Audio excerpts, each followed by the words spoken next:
Bonjour et bienvenue dans La Niche, le podcast bienveillant sur les aventures canines. Je suis Claire et je suis ravie de vous partager aujourd'hui le 8e épisode dans La Niche. La Niche est un podcast qui aborde les thèmes divers et variés qui entourent le monde canin et qui se veut bienveillant, inspirant, construit et positif.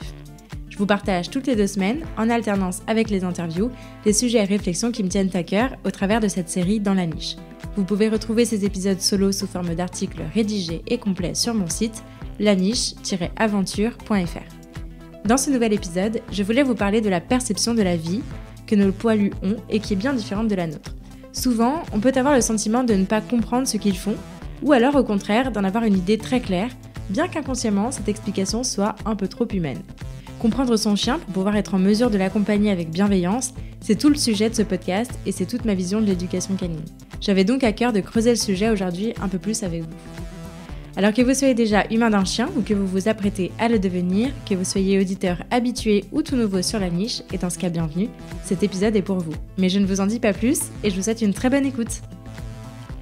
Tout le défi dans l'éducation d'un chien, c'est de savoir communiquer avec lui. Il n'y a pas d'apprentissage sans communication, quelle que soit sa nature. Néanmoins, chien et humain sont 2 espèces bien différentes et impliquent 2 visions du monde différentes. 2 mondes, c'est beaucoup, et c'est donc normal d'avoir un peu de mal à se comprendre. Je voudrais donc, par cet épisode, tenter de vous donner quelques clés pour y arriver. Pour ce faire, il convient d'abord d'explorer un peu plus la perception de nos poilus et de mettre en lumière les conséquences que ça peut avoir sur leur comportement avant de pouvoir vous partager quelques tips pour mieux communiquer avec votre chien. Un monde de chiens. Pour tenter de comprendre son chien, il faut d'abord se rappeler ce qu'est un chien. Car, spoiler alerte, un chien n'est pas un humain et ne perçoit pas le monde de la même manière que nous. Il est toujours compliqué de comprendre ce que ressent un être différent de nous. Alors tenter de comprendre ce qu'il en est pour un individu d'une autre espèce demande un effort encore plus considérable. Pour autant, cet effort est nécessaire lorsqu'on vit avec un animal, car rien ne justifie qu'ils doivent faire fi de leur nature pour s'adapter à 100% dans le monde humain qu'on leur impose. Ils doivent s'y adapter, certes, mais quand on se penche un peu sur la question, on s'aperçoit rapidement que cette histoire est pleine de non-sens et de demandes complètement absurdes pour eux. C'est à ce point-là que les comportements gênants peuvent apparaître. 2 espèces différentes, c'est donc 2 réalités qui doivent cohabiter. Oui, cohabiter.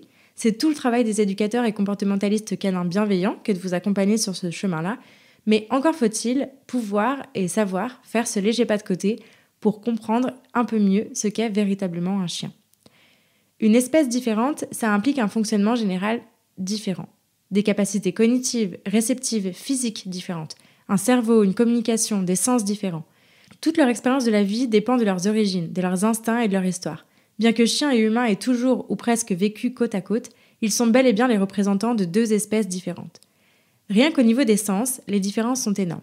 Nos 5 sens, c'est ce qui nous permet de vivre l'expérience de la vie en tant qu'humain.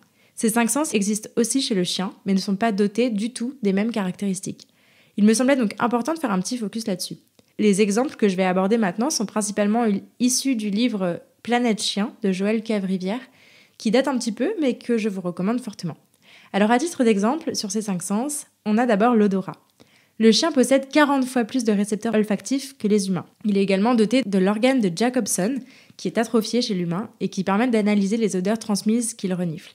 Il est donc capable de ressentir plus d'odeurs, plus fortement et bien plus finement que nous.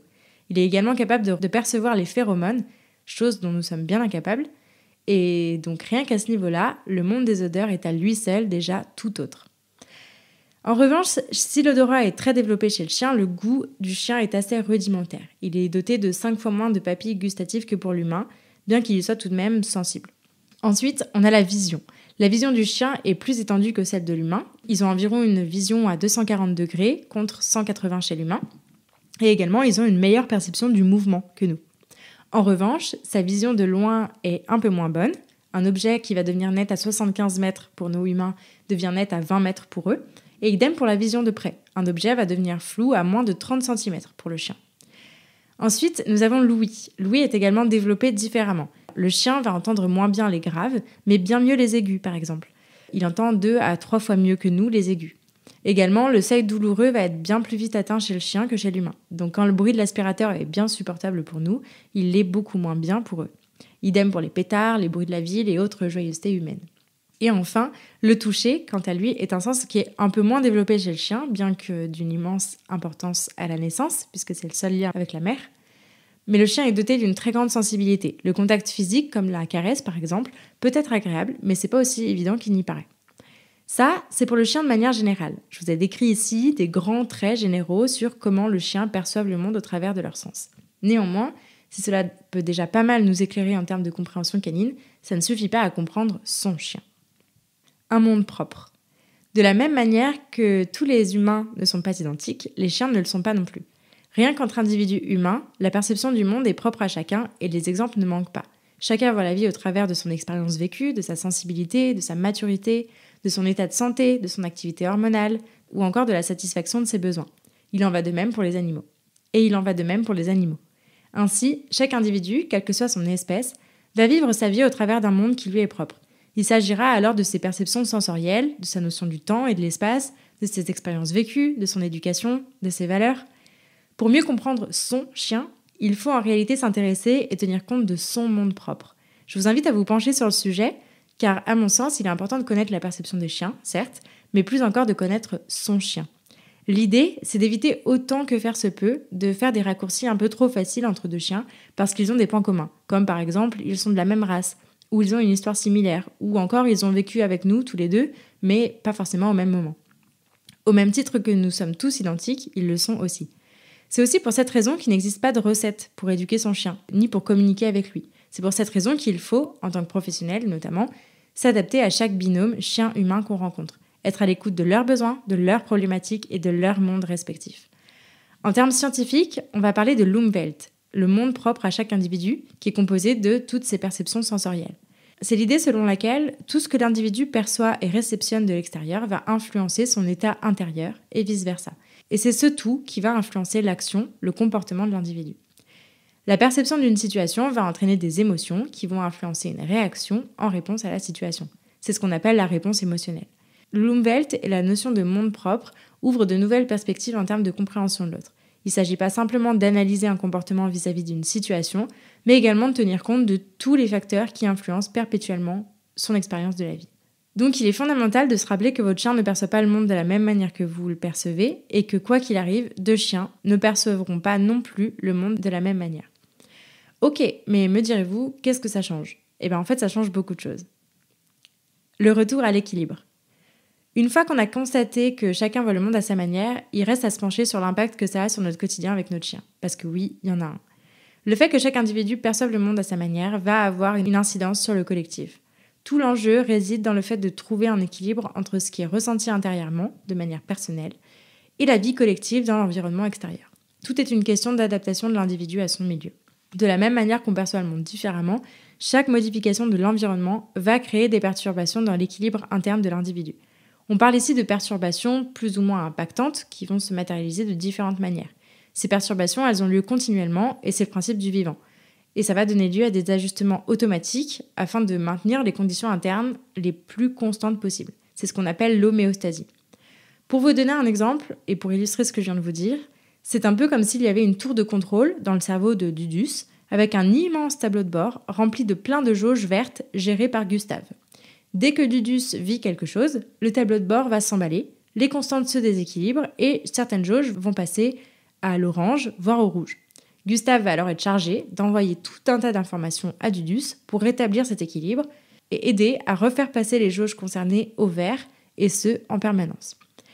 Selon le dictionnaire Larousse, l'homéostasie, ça peut se définir comme le processus de régulation par lequel l'organisme maintient les différentes constantes du milieu intérieur, les ensembles des liquides de l'organisme par exemple, entre les limites des valeurs normales.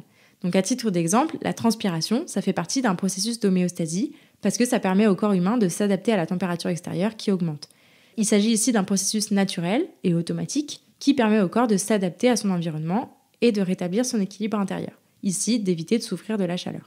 Ce système interne, il est impacté par tout un tas de facteurs liés au monde propre et à la sensibilité de l'individu. Les perturbations engendrées par les modifications de l'environnement vont entraîner un déséquilibre d'ordre physique et ou émotionnel. Et ainsi, le but de chaque individu, d'un point de vue purement individuel, ça sera de maintenir son équilibre intérieur. Il n'y a rien de figé dans cet équilibre interne. Chaque situation que l'individu va vivre va créer un déséquilibre. Par déséquilibre, j'entends pas nécessairement une situation qu'on pourrait décrire comme négative. Il peut bien sûr s'agir de stress, de peur, d'un changement de température auquel le corps doit s'adapter donc, Mais il peut aussi s'agir d'émotions positives, comme par exemple une montée d'excitation, de joie dans un super moment de jeu. Je vais vous donner un exemple. Quand vous rentrez chez vous et que votre chien est resté seul à la maison, il se peut qu'il soit vraiment content de vous revoir. Vous allez donc le voir content à sa manière, c'est-à-dire qu'il va peut-être sauter ou aboyer, ou couiner, ou remuer de la queue, peut-être mettre ses oreilles en position bizarre ou encore trépigner. Ici, on est sur de l'excitation de joie, et c'est plutôt une émotion positive, comme je vous le disais. Selon le degré d'excitation qui sera ressenti par l'animal, va peut-être pouvoir s'ensuivre un deuxième comportement qui sera un peu moins parlant pour nous humains, comme par exemple prendre un objet en gueule, pincer ou encore faire pipi. Ici, ce deuxième comportement va en fait apparaître comme la conséquence de l'émotion suscitée et donc une tentative de retour à l'équilibre. Le chien va chercher, qu'il y arrive seul ou pas, à faire quelque chose qui l'apaise pour tenter de retrouver son équilibre interne. En l'occurrence, uriner ou mastiquer, ce sont deux choses qui sont très apaisantes pour les chiens. Il s'agit ici d'un exemple que j'ai volontairement laissé très large pour que vous puissiez voir qu'il n'y a pas une situation type et un seul type de réaction. Mais l'idée, c'est ça. Toute situation, ça va donc entraîner une émotion et ça va créer un déséquilibre qu'il faudra rétablir. C'est le principe de la gestion des émotions. Le comportement d'un individu, quel que soit son degré d'exposition, n'interviendra in fine que pour concourir à ce rétablissement de l'équilibre interne, et c'est donc que le résultat de tout ce processus qui est quasiment invisible à l'œil nu, si je puis dire. Dès lors qu'entre en jeu le comportement, la réaction du chien, on a enfin de la matière pour comprendre ce qu'il en est et ce dont le chien a besoin dans ce cas de figure précis. Vous comprenez pourquoi il faut éviter les raccourcis en matière d'analyse canine ? Bon, je m'excuse par avance si mon effort de vulgarisation échoue, j'espère vraiment que vous aurez saisi l'essence de mon propos. Mais passons maintenant au nerf de la guerre, la communication du chien. Comprendre l'action. Vous l'aurez compris, un chien ne fait jamais les choses sans raison, mais toujours pour, en finalité, répondre à un besoin d'équilibre intérieur. Donc, dire qu'un chien fait un truc débile, ça n'a pas vraiment de sens. Il agit en fait selon sa réalité pour répondre à son besoin. Le reste, c'est qu'une question de retranscription en langage humain, et c'est là qu'on est souvent livré à nous-mêmes. Car aucun humain ne peut communiquer comme un chien, et aucun chien ne peut communiquer comme un humain. C'est physiologiquement et biologiquement pas possible. Encore une fois, il s'agit de deux espèces différentes, de deux échelles de valeurs différentes, et de deux moyens d'expression et de communication différents. Souvent, le moyen utilisé pour communiquer ce dont il a besoin est mal perçu par le receveur humain de l'information, parce que en dehors de notre spectre de communication et de nos codes humains. C'est pour cette raison qu'il ne sert à rien de vouloir corriger le comportement d'un chien en le punissant, de lui crier dessus, mais par contre qu'il vaut mieux, au contraire, chercher à se renseigner sur le sens et sur ce qu'il veut nous dire. Tout est une question d'adaptation mutuelle, et en la matière, nos chiens sont devenus des experts. Ils font énormément d'efforts pour s'adapter à nous et nous comprendre avec les compétences qu'ils ont. Malgré nos contradictions, nos indications floues, notre incompréhension, nos biais humains dont nous avons du mal à nous défaire. Comme le disait Michael de Amis Canins dans l'épisode 11, à nous de faire l'effort d'enlever nos lunettes d'humain pour s'adapter à eux en retour. Pour ce faire, je vous conseille bien évidemment de vous renseigner autant que faire se peut sur les signaux de communication ou les signaux d'apaisement du chien. Un détournement de tête, un léchage de babine, un bâillement, ce ne sont pas des signes anodins. Ça ne veut pas dire qu'il vient de manger ou qu'il a sommeil. A l'inverse, si un chien remue de la queue, ça ne signifie pas forcément qu'il est content. Sur ce thème, je vous conseille le mythique livre de Turid Rugas, Les signaux d'apaisement. Elle retranscrit dans ce petit livre tout un tas de signaux que le chien utilise pour communiquer entre eux et avec nous. Il y aurait des tas de choses à dire sur le sujet, alors n'hésitez pas à me dire si un épisode complet vous intéresserait. Également, il est important d'avoir conscience à quel point la communication canine et la communication humaine sont diamétralement opposées. Quand nous raisonnons en bien ou en mal, eux raisonnent surtout en termes d'opportunité de gagner quelque chose. Quand nous utilisons une communication très sonore, très verbale, eux utilisent beaucoup plus une communication visuelle, gestuelle. Quand nous avons pour habitude de rester très statiques et en milieu fermé pour communiquer, eux ont complètement besoin de mouvement et de milieux ouverts pour pouvoir sentir les odeurs. Cet exercice de compréhension du chien, il est primordial à plusieurs titres.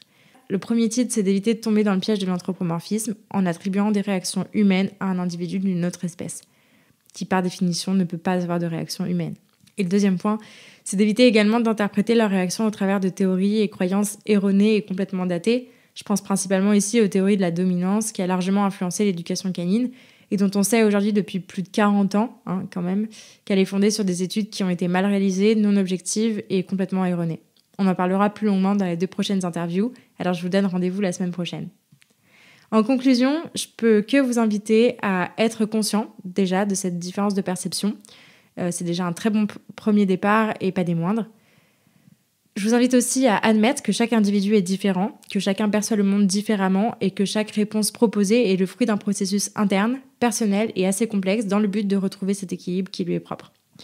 Je vous invite aussi à observer vos chiens, à connaître ses habitudes, ses réactions, sa sensibilité, tout du moins ce qu'on peut en percevoir. Et ça, c'est primordial pour pouvoir établir une relation harmonieuse avec lui qui soit basée sur la compréhension de l'autre et l'accompagnement.